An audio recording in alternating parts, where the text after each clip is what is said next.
Assalamualaikum warahmatullahi wabarakatuh.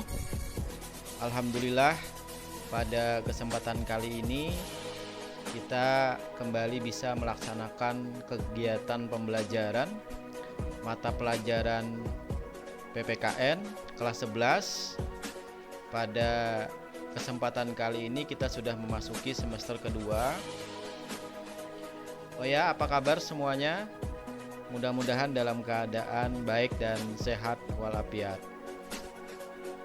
Untuk materi pada kali ini kita akan membahas mengenai dinamika peran Indonesia dalam perdamaian dunia.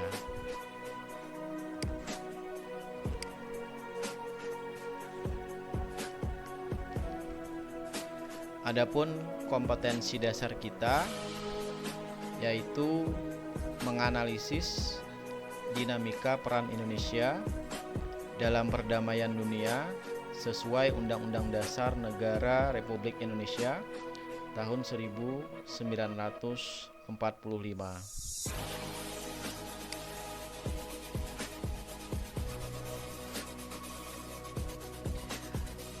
Adapun indikator pencapaian kompetensi kita pada pertemuan kali ini yaitu kalian diharapkan bisa menjelaskan makna hubungan internasional.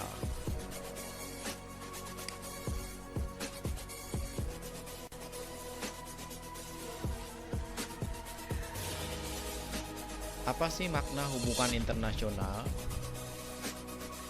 Secara umum, hubungan internasional diartikan sebagai hubungan yang bersifat global yang meliputi semua hubungan yang terjadi dengan melampaui batas-batas ketatanegaraan.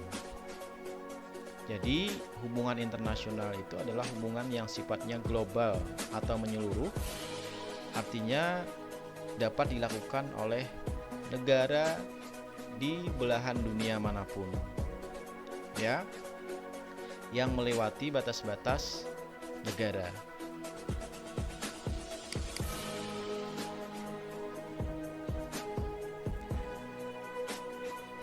Ada beberapa istilah dalam hubungan internasional.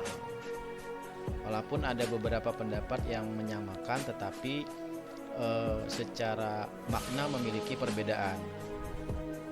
Yang pertama adalah politik luar negeri. Politik luar negeri adalah seperangkat cara yang dilakukan oleh suatu negara untuk mengadakan hubungan dengan negara lain dengan tujuan untuk tercapainya tujuan negara serta kepentingan nasional negara yang bersangkutan. Jadi, politik luar negeri itu bisa dikatakan sebagai taktik dan strategi yang dilakukan oleh suatu negara yang mengadakan hubungan internasional dalam rangka mencapai tujuan atau kepentingan nasional negara yang bersangkutan. Lalu yang kedua, ada hubungan luar negeri. Hubungan luar negeri adalah keseluruhan hubungan yang dijalankan oleh suatu negara dengan semua pihak yang tidak tunduk pada kedaulatannya. Jadi, hubungan luar negeri ini adalah keseluruhan hubungan yang dilakukan oleh suatu negara, tetapi kemudian hubungan tersebut tidak membuat suatu negara tunduk terhadap kekuasaan negara lain, walaupun mereka punya kepentingan dengan negara tersebut. Lalu yang ketiga ada politik internasional.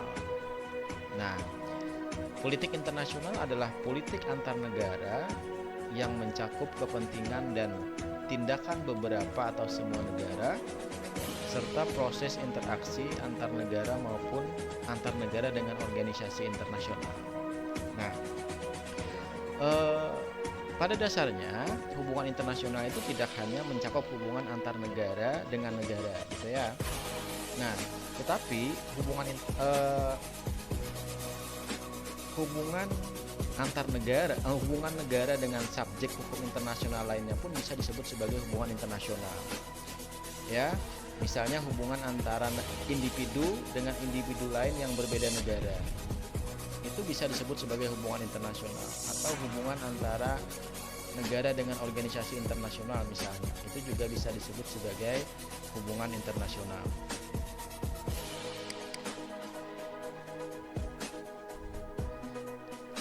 Selanjutnya kita masuk bagaimana peran Indonesia dalam menciptakan perdamaian dunia melalui hubungan internasional.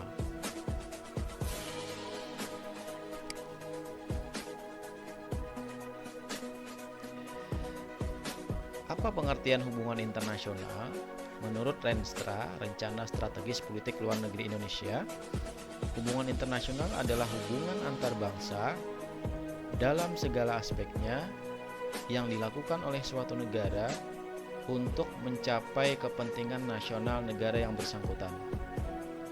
Jadi, hubungan internasional itu adalah hubungan antar bangsa dalam segala aspeknya, apakah itu aspek ekonomi, aspek pertahanan, aspek sosial budaya, dan seterusnya, itu dilakukan oleh suatu negara untuk mencapai kepentingan nasional. Ya, jadi hubungan internasional itu didasari oleh kepentingan nasional negara yang bersangkutan. Ya, karena ada kepentingan itulah kemudian hubungan internasional itu dilaksanakan. Ada beberapa komponen yang harus ada dalam hubungan internasional. Yang pertama, politik internasional. Ya, politik internasional sangat mempengaruhi suatu negara untuk menjalin hubungan internasional. Ya, bagaimana situasi dan kondisi politik internasional yang terjadi tentu punya pengaruh gitu ya terhadap suatu negara. Lalu ada studi tentang peristiwa internasional. Ada berbagai peristiwa yang terjadi gitu ya. Contoh misalnya, salah satu peristiwa yang cukup menyita perhatian publik misalnya pemilu Amerika, di mana Donald Trump itu kalah dari Joe Biden misalnya, gitu ya. Itu salah satu contoh peristiwa internasional. Kemudian ada hukum internasional, ya, yang mengatur hubungan antar negara dengan negara lain. Kemudian organisasi administrasi internasional. Jadi bagaimana kemudian hubungan antara negara yang satu dengan negara lain terkait dengan perjanjian yang dibuat, gitu ya. Nah, jadi mengacu kepada organisasi administrasi internasional.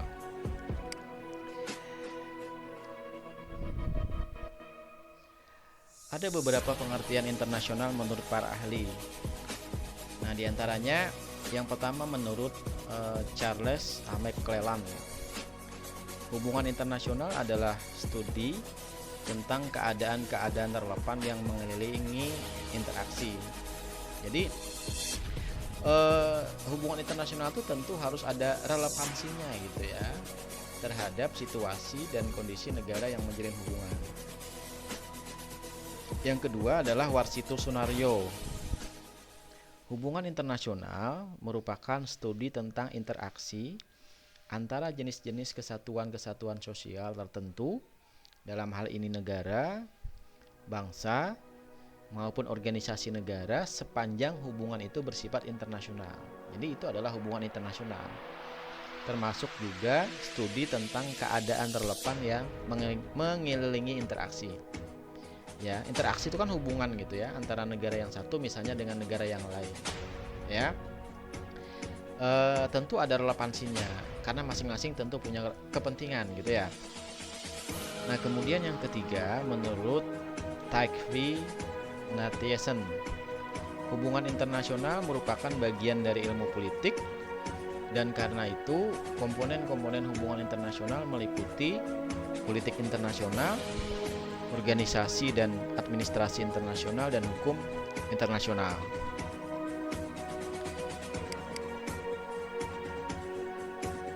Nah, selanjutnya landasan hukum hubungan internasional bagi bangsa Indonesia. Nah, Ada beberapa landasan hukum. Yang pertama, dalam pembukaan Undang-Undang Dasar Negara Republik Indonesia tahun 1945 itu pada alinea pertama dan alinea keempat itu menjadi dasar hukum hubungan internasional bagi bangsa Indonesia. Lalu ada pasal 11 Undang-Undang Dasar 1945, ada pasal 13 Undang-Undang Dasar 1945, kemudian ada pasal 1 Piagam PBB, kemudian ada perjanjian internasional, kemudian ada Deklarasi Juanda tanggal 13 Desember 1957 yang kemudian diakui PBB pada tanggal 10 Desember 1982 dan disahkan oleh pemerintah Indonesia melalui Undang-Undang Nomor 17 Tahun 1985 tentang hukum laut.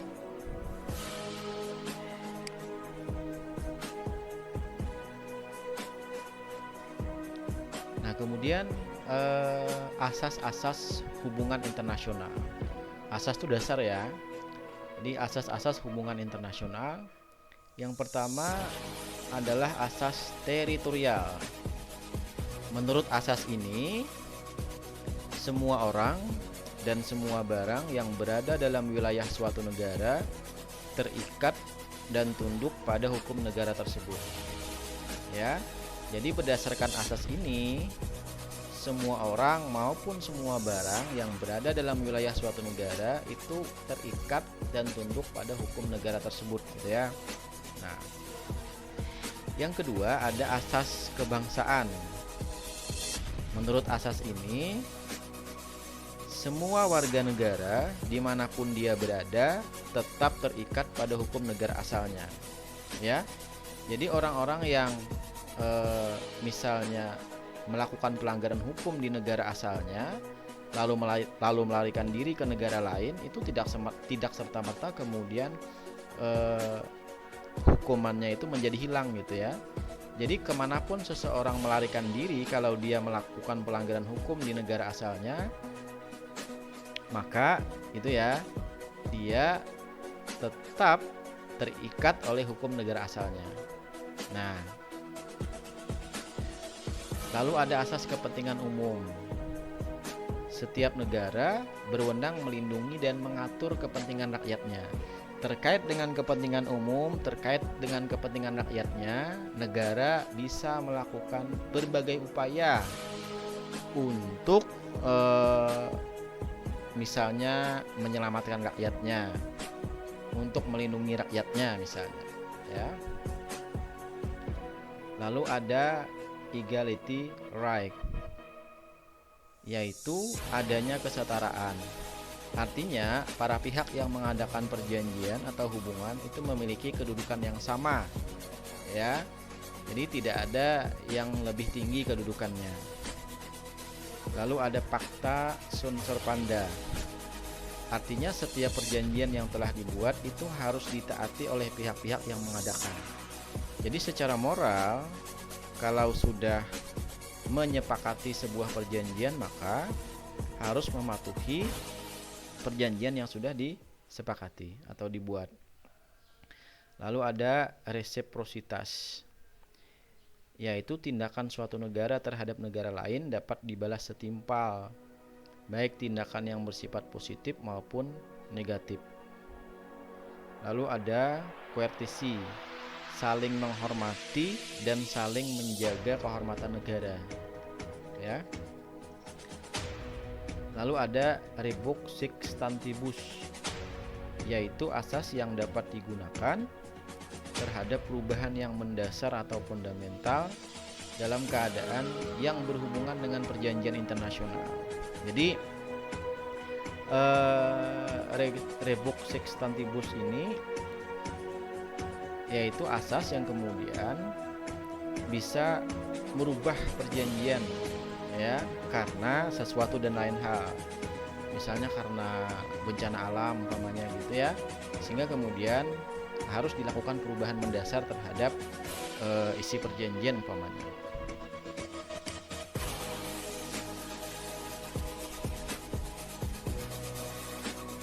Nah, selanjutnya adalah sarana-sarana hubungan internasional. Ada beberapa sarana hubungan internasional. Sarana itu alat ya. Nah, yang pertama sarananya melalui diplomasi. Diplomasi ini dalam arti luas mencakup seluruh kegiatan politik luar negeri suatu negara dalam hubungannya dengan negara lain. Jadi diplomasi ini kegiatan politik luar negeri, katakanlah kegiatan mempengaruhi negara lain gitu ya, kaitannya dengan hubungan dengan negara lain. Artinya bagaimana kemudian apa yang menjadi kepentingan suatu negara dengan negara lain itu bisa didapatkan ya dengan cara-cara diplomasi ya. Jadi tindakan melakukan mempengaruhi gitu ya, supaya apa yang diinginkan itu bisa didapatkan. Nah, kemudian propaganda adalah usaha sistematis yang digunakan untuk mempengaruhi pikiran, emosi, dan tindakan suatu kelompok demi kepentingan masyarakat umum gitu ya. Nah, propaganda berbeda dengan diplomasi gitu ya. Nah, diplomasi itu mencakup strategi bagaimana caranya supaya hubungan dengan negara lain itu tetap baik gitu ya. Nah, sementara propaganda ini lebih kepada usaha yang sistematis ya. Jadi usaha yang terukur gitu ya untuk mempengaruhi pikiran, emosi, dan tindakan suatu kelompok demi kepentingan masyarakat umum. Ya, jadi propaganda ini tindakan mempengaruhi pikiran, mempengaruhi emosi gitu ya. Sehingga kemudian apa yang menjadi kepentingan dan apa yang menjadi tujuan dalam hubungan internasional itu bisa didapatkan ya.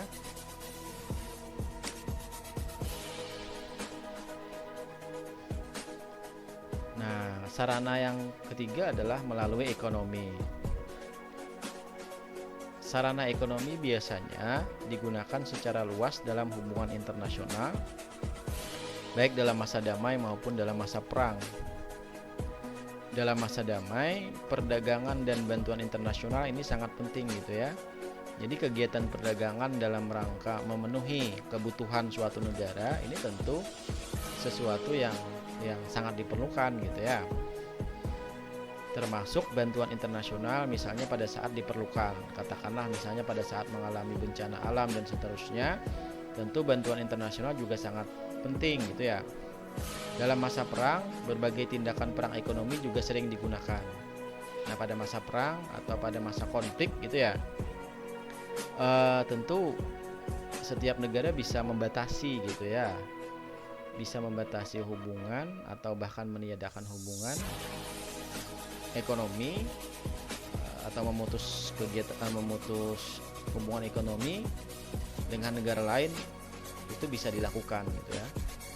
Pada tingkat tertentu, semua negara harus terlibat dalam perdagangan internasional agar dapat memperoleh barang yang tidak dapat diproduksi sendiri di dalam negerinya.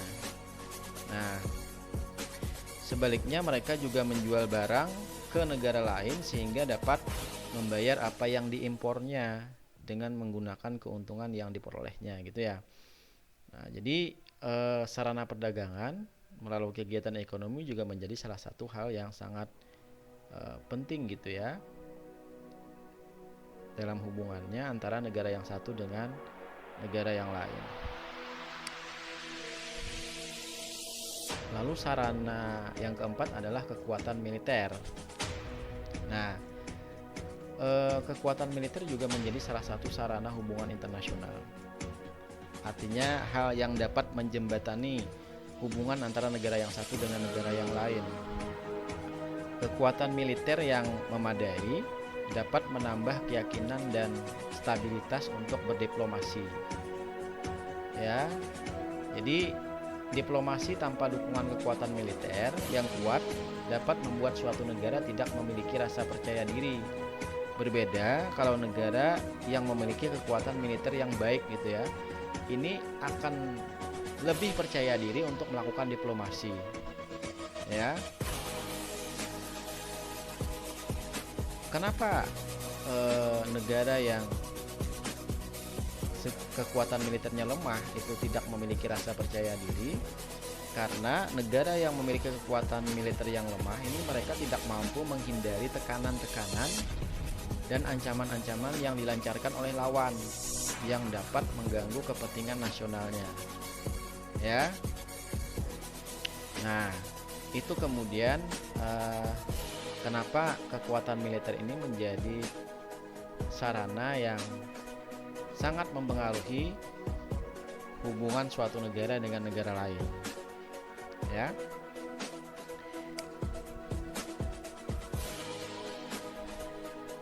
Baik, demikian yang dapat Bapak sampaikan pada kesempatan kali ini. Semoga apa yang disampaikan dapat bermanfaat untuk menambah pengetahuan kita semua. Terima kasih atas perhatiannya. Wassalamualaikum warahmatullahi wabarakatuh.